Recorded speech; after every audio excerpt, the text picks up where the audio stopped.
Hi, everybody, and welcome to this week's Talking Biotech podcast by Collabora. And gene editing has become more than just a new buzzword. This is actually starting to find application around the world. And we're seeing policy change to accommodate these revolutionary ways of modifying the genomes of plants in ways to install new traits, much more faster and less invasive ways than old transgenic techniques. But how is policy changing? And we've seen some revolutionary change occur in Europe. But what's happening in other parts of the world? We're speaking with Jennifer Hubert. She's the Executive Director of Plant Biotechnology at Crop Life Canada. So, welcome to the podcast, Jennifer. Thanks, Kevin. It's great to be here. Yeah, it's really nice to talk to you in person. We've had a few back and forths, and I've had a lot of interest in regulatory policy, and you are just the person to talk to about what's going on in Canada. So let's maybe start out by talking about regulation in Canada in general. How has Canada always approached the question of transgenic crops? Yeah, so Canada, I think, is the only country that has a truly product-based approach. Some other countries kind of have a product-based approach, but in Canada, I think it's the only true product-based approach. And with that, they don't regulate based on the process, if it's transgenic or not. It's based on the characteristics of the final plant product. But with that, it also means that they're capturing products of conventional plant breeding into their framework. And so discussions around clarity have actually been going on long before gene editing because there were some rules that needed some clarification just for plant breeding in general. And I Yes. can get into that more if you want. Yeah, sure. So let's just clarify that here.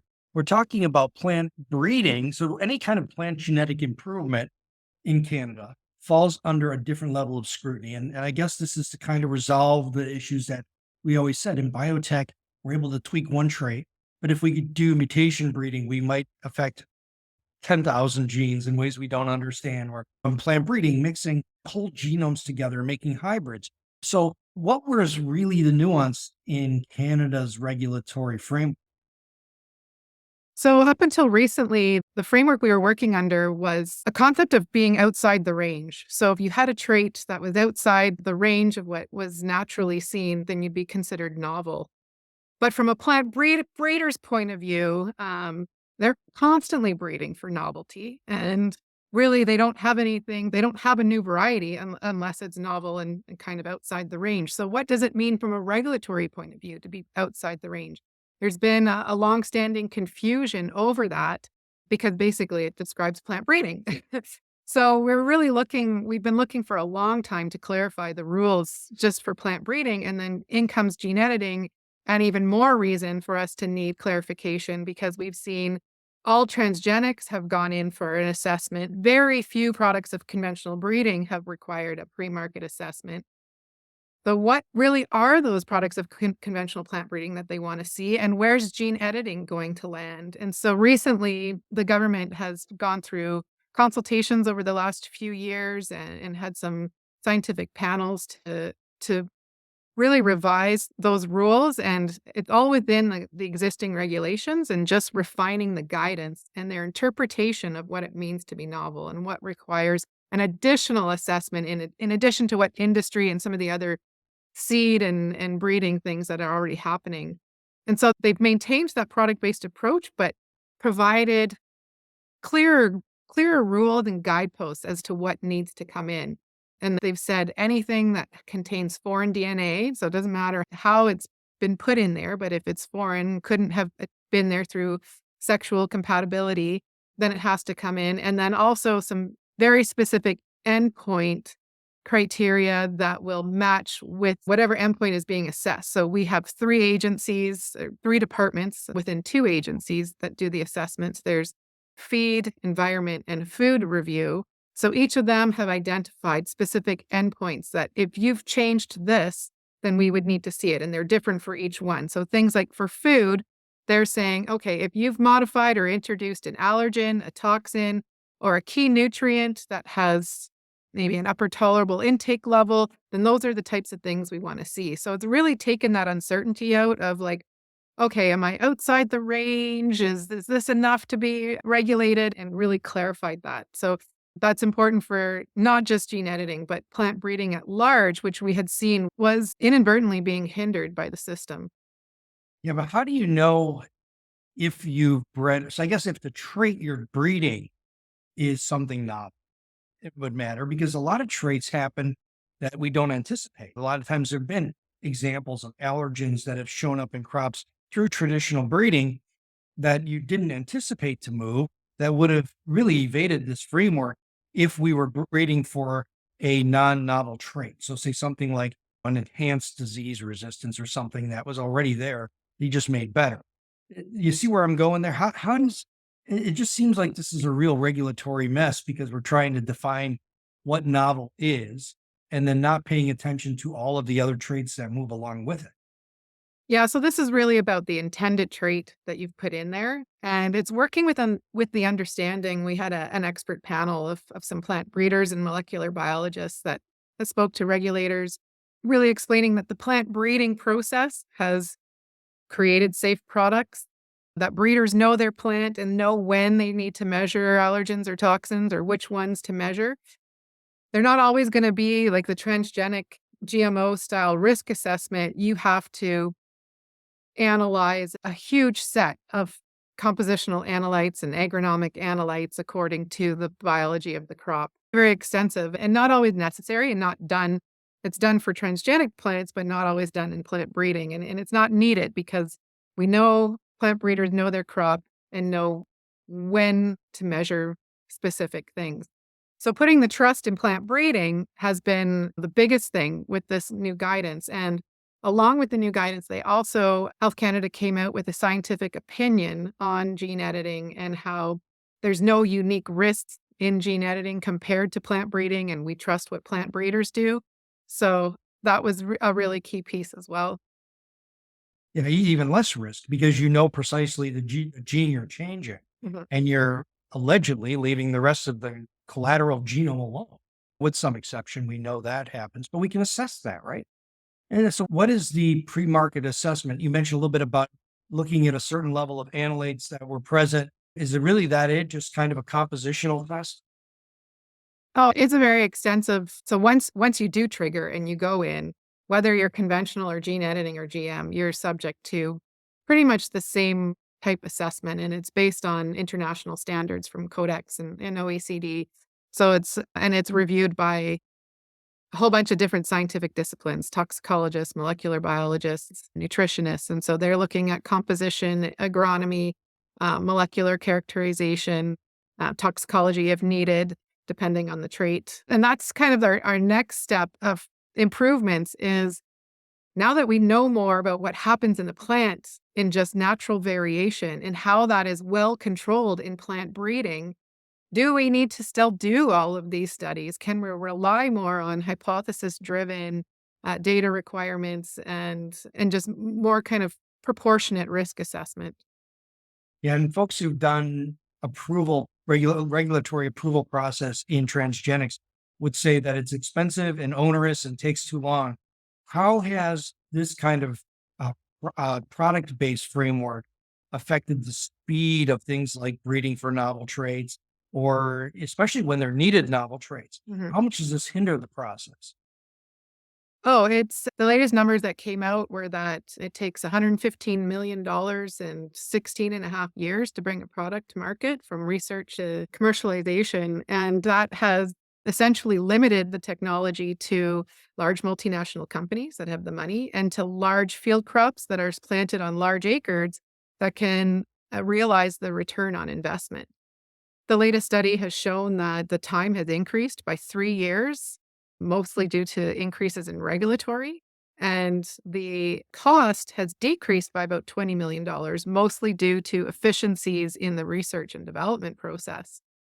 So you can see that the regulations play a big part in whether or not a technology can be successful and shared across traits and crops and different types of companies. So with gene editing, that what we're seeing is what's trending is if the edit could have arisen through conventional plant breeding, then those products are going to be treated differently and they don't have to go through that extensive GM style risk assessment. Maybe it's a verification process that you don't have foreign DNA, or I think most countries have some sort of step, but you don't have to submit data, and it's mostly rationale and maybe some molecular characterization, but it's much more facilitative to public researchers and small and medium enterprises to get into the game. And one of the first adopters of this new regulatory framework was Argentina. And so they put their framework into place in 2015.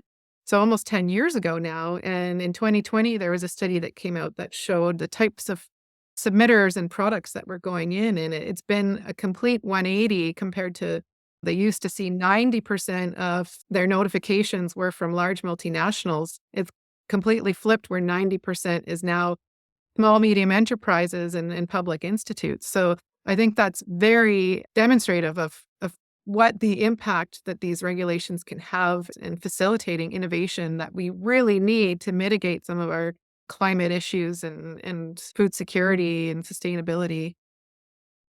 Yeah, it's really an important point because here we have a technology that's a little more available and maybe a little easier to use and a little more predictable that's in the hands of people who uh, can get it through a regulatory framework with a whole lot less hassle.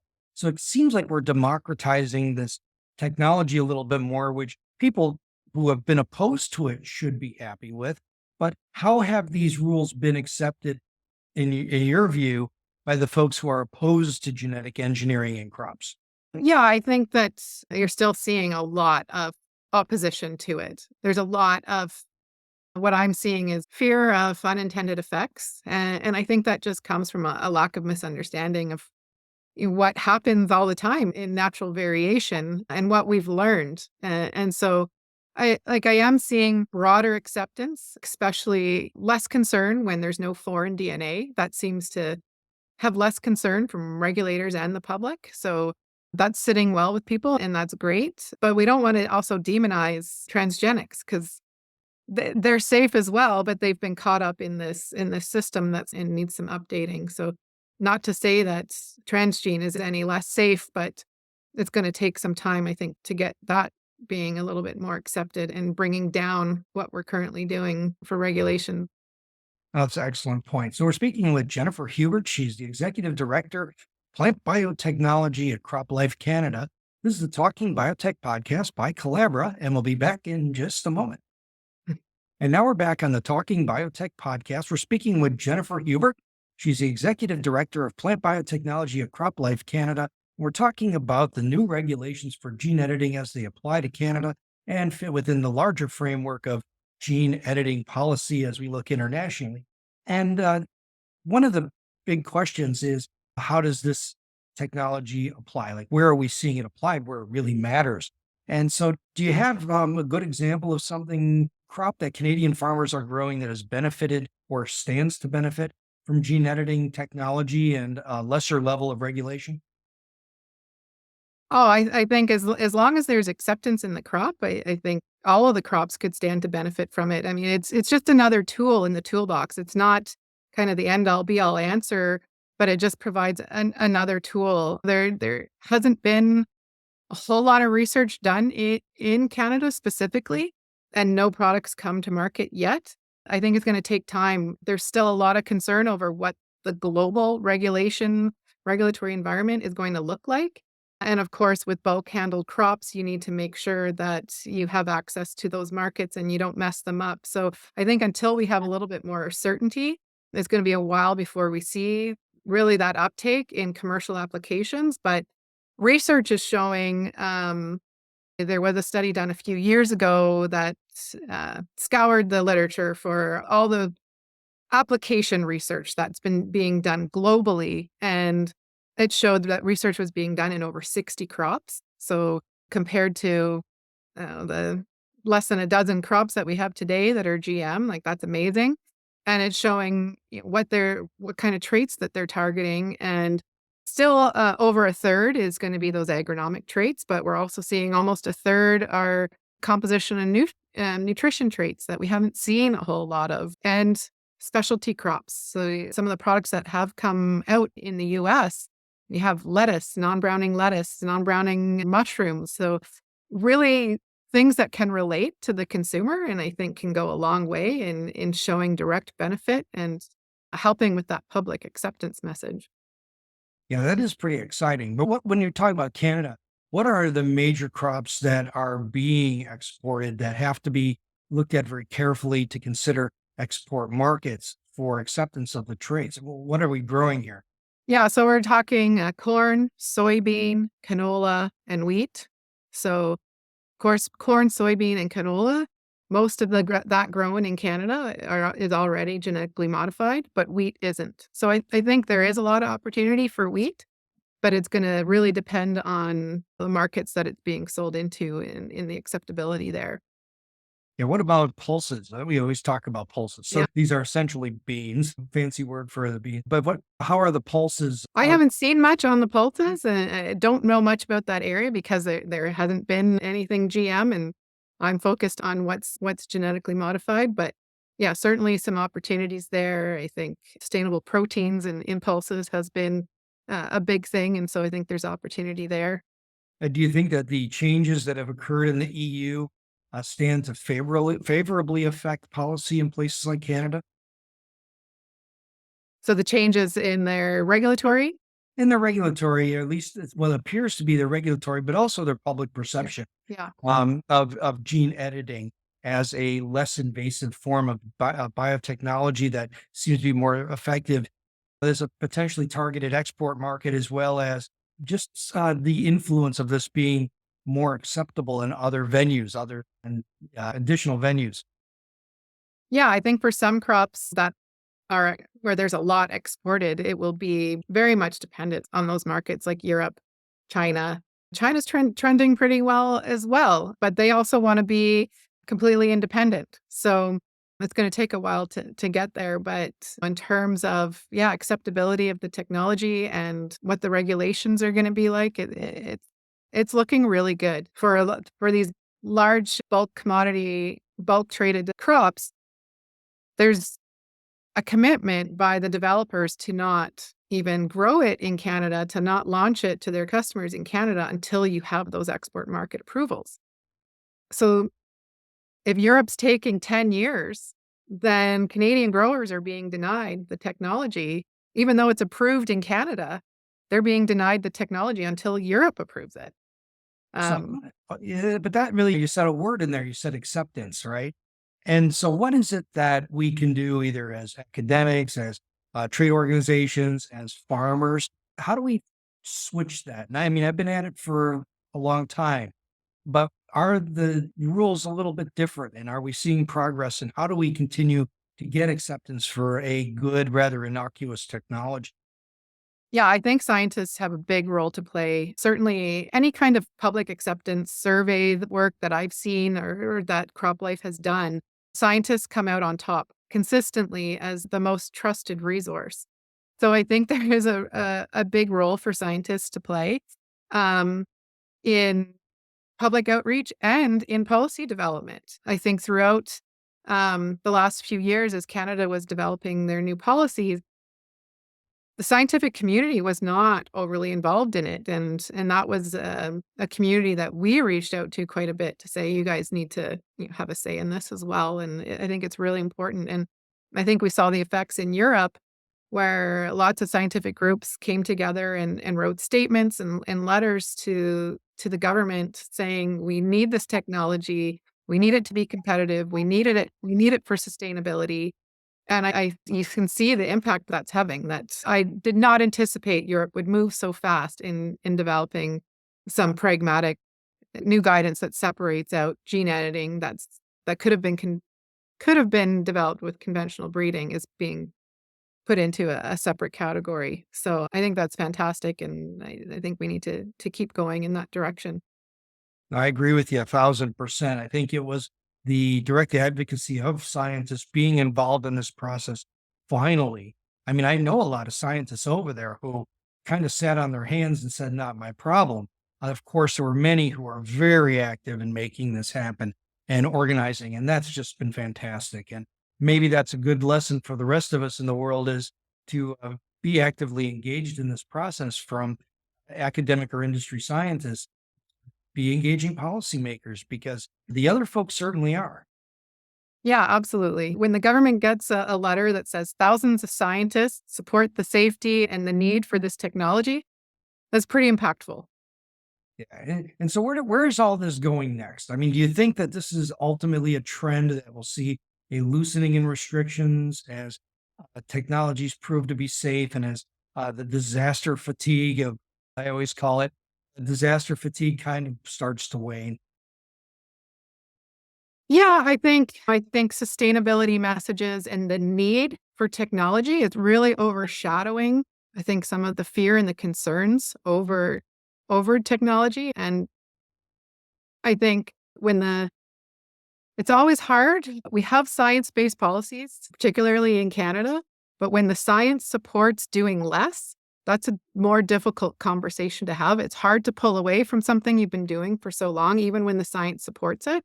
So it's a long road, but I think things are coming along really well in things that are consistent with the science and that are risk proportionate. We're moving in the right direction. I still see it as a long road. I don't see transgenic and GMO technology going away. We're still going to need that. And it's going to be a long time to try to make that process more risk proportionate because I think right now it's really based on 25-year-old science that we know a lot more now than we did when we implemented the international standards and guidance. So Yeah, and plus we have 25 years of data that show that you can have some negative environmental impacts that we have to stay on top of. And we know that resistance to herbicide is an issue. We know what the real issues are, and some of which were touted and really not accurately predicted by the companies that produce them. But I think everybody else was on the same page. And one thing we certainly can say is that there haven't been the health impacts that we were promised by the anti mhm. biotech folks. And I think that this has been a real step forward. It's been 20, what has it been 25 years? I guess almost more. Yeah. Yeah. So I lost track around year 21. I'm just kind of counting. But, we're going on 3 decades of good use of the technology. And I think that says a lot. And I think the industry has admitted that we didn't do a good job communicating. We didn't think we had to. We didn't anticipate, I think, the passion that people would have against it. But I think we've learned and we're doing a much better job. And I love companies like Pairwise that are just getting out and being totally transparent. Here's what this is, and it's good for you. And uh, getting out and talking to the public about it. I think just having transparency goes a long way in getting that trust. Well, all of this is really great. The problem is that around the world, there are different appetites for technology, as we've seen with transgenic technology. So, how do we deal with the fact that there's going to be a patchwork of regulatory approval or a patchwork of regulatory acceptance? And both as the research and as the export side, how do we manage that? And do we have a need for some sort of coordinated framework for gene editing?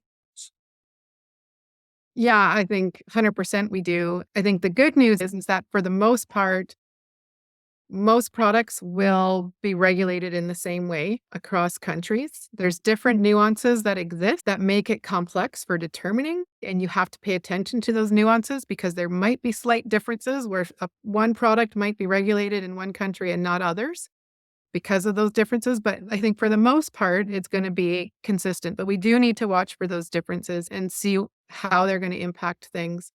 I think even in Canada, I hear a lot of people saying, oh, gene editing isn't going to be regulated in Canada. And that's a misunderstanding. I'd say most gene editing products aren't going to end up needing an assessment, but it's going to depend on the product and the characteristics. And so you have to pay attention to those little details of each country's regulatory system. Well, very good. Well, Jennifer Hubert, thank you very much for joining me on the podcast. If people want to learn more about what Crop Life Canada is up to, where would they look online, or is there any social media handles you can share? Yeah, we have our website, croplifecanada.ca, that you can go to. And from there, you can find our Twitter and Facebook accounts. Yeah, very good. Well, thank you very much for joining me on the podcast. This is really great to learn about what's happening just north of the border in North America and how that fits into that global framework. Great. Thank you so much for having me. Yeah, and thank you very much for listening to this week's version of the Talking Biotech podcast. Tell a friend, write a review on iTunes or here on YouTube somewhere. Give us a little bit more feedback about what you'd like to see next talked about in the parlance of modern biotechnology. Also, check out the website at talkingbiotech.com, and we'll talk to you again next week.